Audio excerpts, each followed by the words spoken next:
Thanks, Dickie. Australia is carefully poking its head up from the fear and uncertainty of the pandemic. Students gradually heading back to school.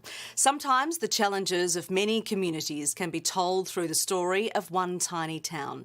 Reporter Amy Clements has been to Trundle Central School in central West New South Wales, where they're dusting off the desks and ringing out the message, "We're glad to be back." The bell rings out over the tiny town of Trundle. School's back from tomorrow. These kids are from Trundle Central School, 55 kilometres northwest of Parkes in a remote part of New South Wales. Some live in town, many live on farms.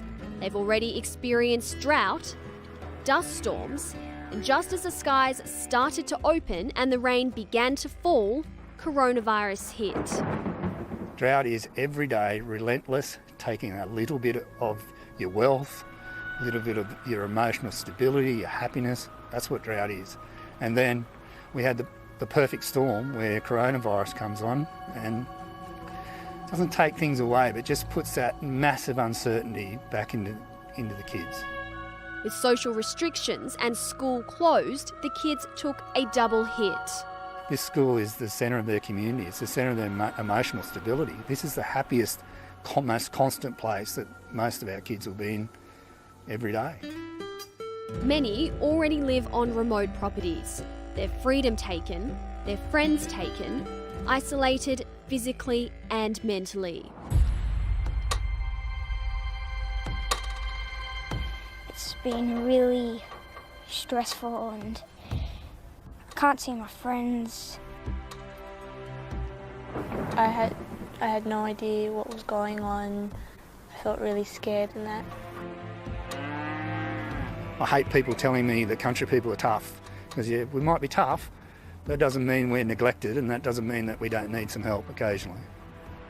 To make things worse, the pandemic highlighted something that has plagued regional communities for some time: poor internet service. While city kids were using Zoom, it was a complete failure out in Trundle.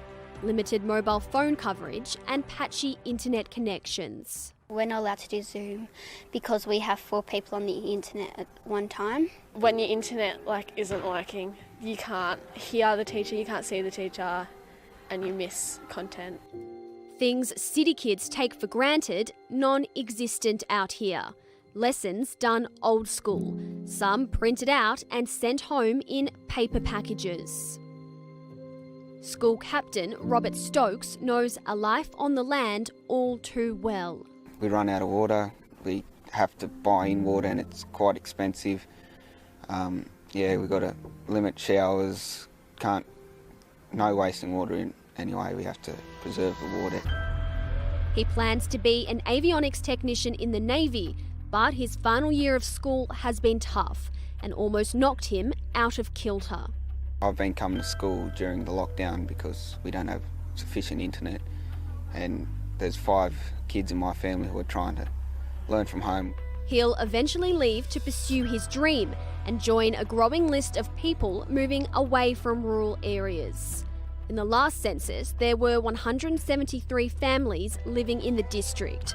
But since then, many have been driven away by the drought and dust. We've had nearly 25 students leave since the start of the drought, and that's because parents quite rightly have to move away for work. Now that's rained, some of those kids will drift back. While there haven't been any recorded cases of COVID-19 here in Trundle, the kids understand that they're part of a bigger picture. And like children everywhere, they can't wait to walk back through the school gate. I'm really excited, I can't wait. Ajax, the school's comfort dog, will have his work cut out for him.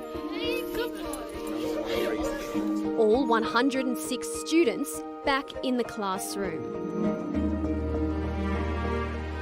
Regular hand washing, sanitising computers, now the new normal.